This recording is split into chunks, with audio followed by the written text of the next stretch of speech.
Before the mountains of Bando were called by name, before the drums echoed through the valleys, there was a journey, one filled with fear, faith, and fire. This is the untold story of the Akpini people, a people who walked through forests, crossed angry rivers, and faced death, guided only by the beat of a sacred drums and the spirit of their ancestors. When the mighty dying river rose like a monster to stop them, hope seems lost, but what happened next would change their story forever. Python appeared, not to strike, but to serve. This is not just a story. It is our truths, our beginning, our legacy. Stay with us to the end and witness how a river listened, a people survived, and a festival, the Mbakaka, was born. Long ago, before the Akpini people settled in Pando, they lived far away in a land full of danger and war. They were tired, hungry, and afraid. Their homes had been burned, and their chiefs were worried. The people needed a new land to be called their own. The elders gathered under a big tree. Birds sang above them, but their faces were serious. "We cannot stay here," one elder said. "We must find a new home where we can live in peace." The others nodded in agreement.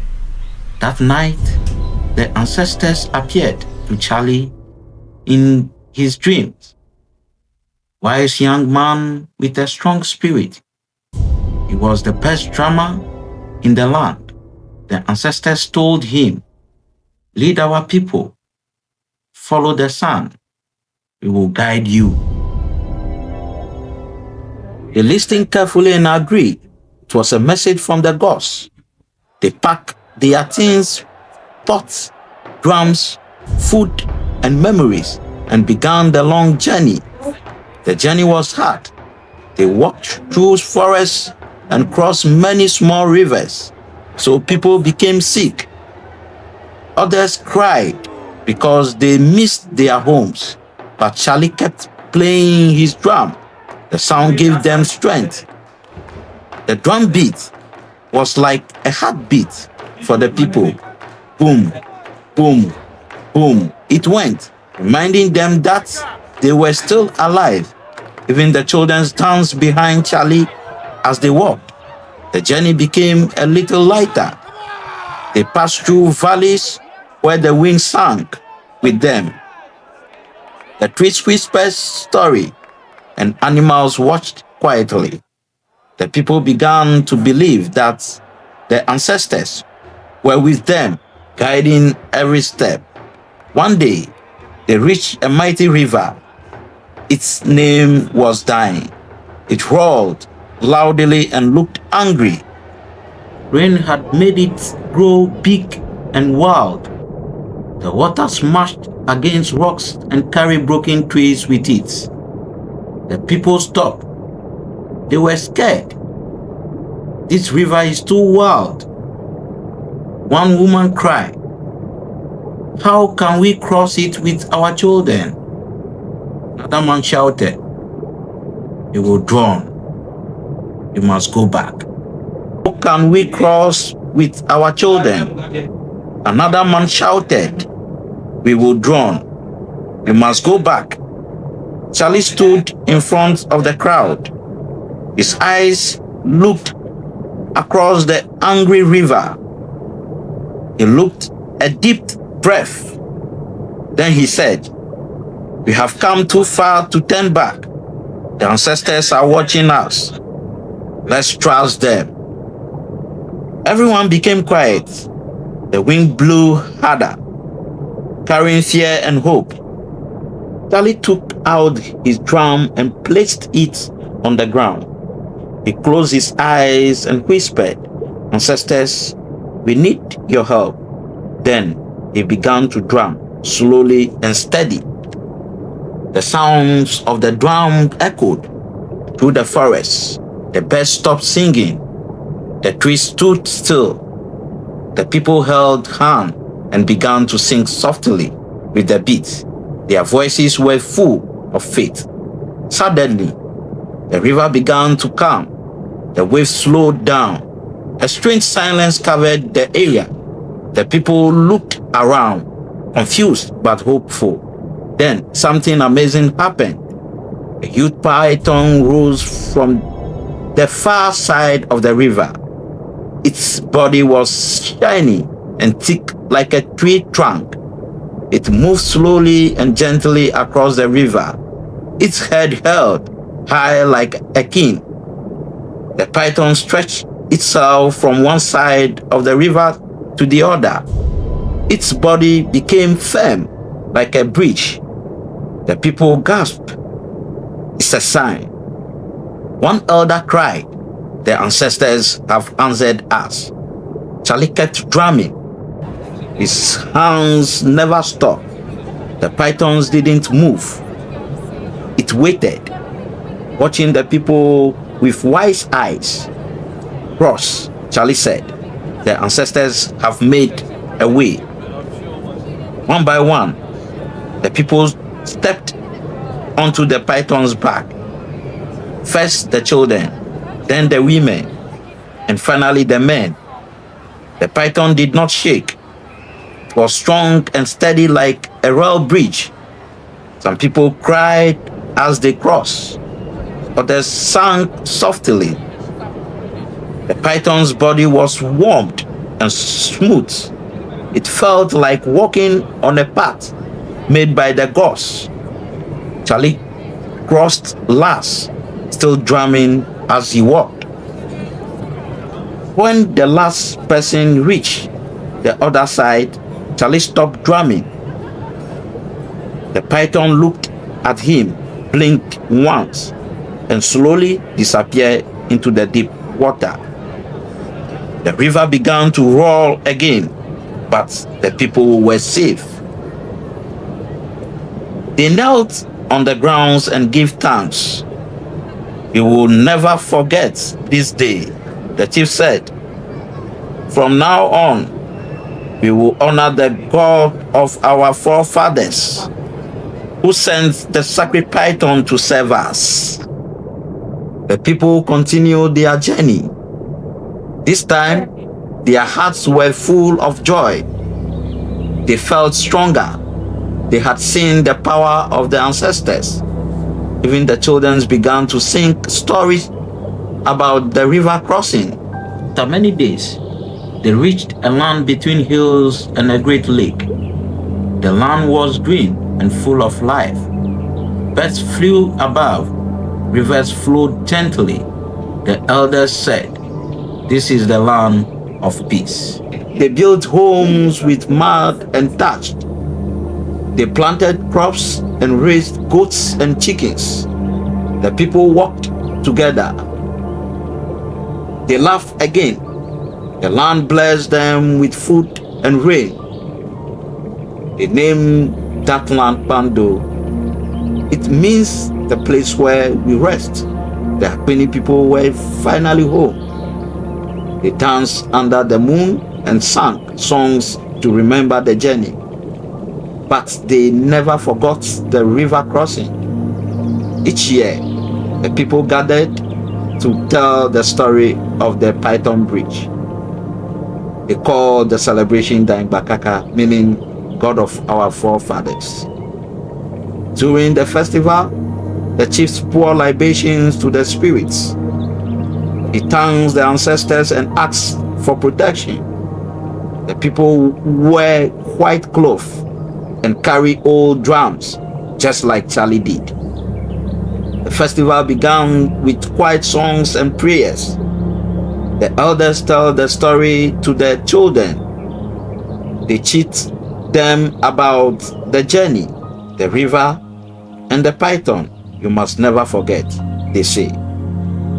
Later, the whole village dances. Drums beat loudly. The youths perform the sacred dance of the Akpini people. The women wear beads and sing with pride. The men beat drums with their strength. Visitors came from far and near. They watched the dances and listened to the stories. This is a special people, one visitor said. They carried the strength of their ancestors in their hearts.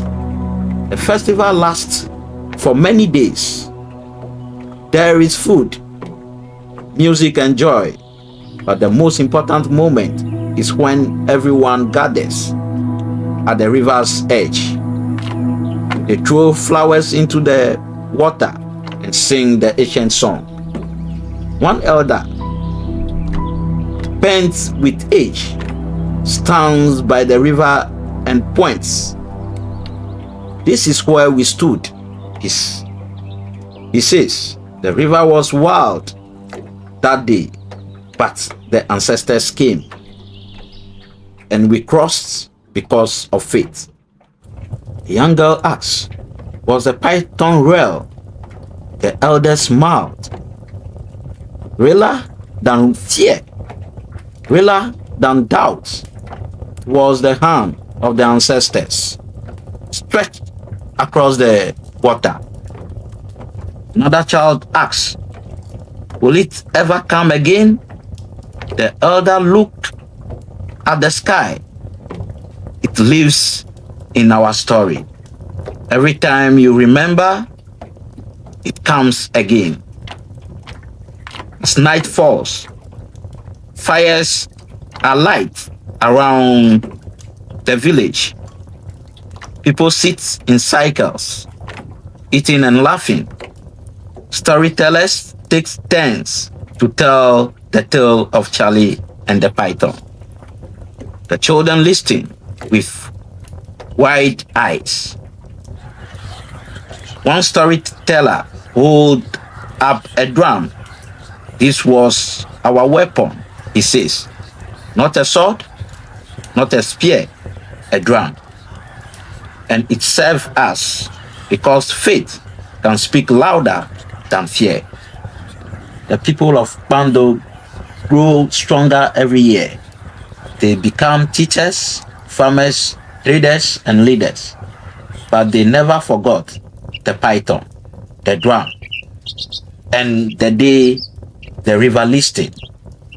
They built a sacred place near the river with carvings of the python and Charlie. The place is called Jijodun, meaning heart of joy. It becomes a home for prayers and blessings. Children are named after that day. Charlie, Danyiba, Daiwa. These names carry power and memory. The names are whispered with pride during every Daingbakaka festival. Once a flood came to Pando again. The river rose and threatened their homes, but the people were not afraid. They gathered and sang the ancient song, and the river calmed. The elders smiled. The river remembers. They said, as long as we remember, it will never harm us again. The Daingbakaka festival teaches the people to be strong, brave, and thankful. It reminds them that they are never alone. Their ancestors walked with them always. Every year, Charlie's drum is brought out. It is old now, but its sound is still strong. Children take turns touching it. This drum made a path over the water. They told us. The people share food with strangers during the festival. They say, what we have, we give. As the python gave us a bridge, we give you friendship. Songs are written every year. The best singers made new verses about the journey. These songs are taught in schools, so no child forgets who they are. Even in big cities, many people return home for the festival. They bring gifts, clothes, and stories. No matter where they go, Bando calls them back. The festival ends with a great feast. Yam, fish, and spicy soups are shared. The chief gives thanks, and the people clap. May the gods of our forefathers continue to guide us. At the end, everyone goes back to the river. They throw one last flower into the water and whispered, "Thank you." The winds carries the words, and the river carries the blessings. Back in the village, Charlie's drum is returned to its sacred place. It is covered with white cloth. The children wave goodbye to their ancestors, and the stars shine brighter that night. The Akpini people sleep peacefully. They dream of rivers, pythons, drums, and courage. In their hearts, they know they are blessed. The journey of their forefathers lives on. And so, every year, Daingbakaka is celebrated not just for fun, but for memory. Not just for songs, but for spirits. It is the festival that says, we are here because they cross and we remember.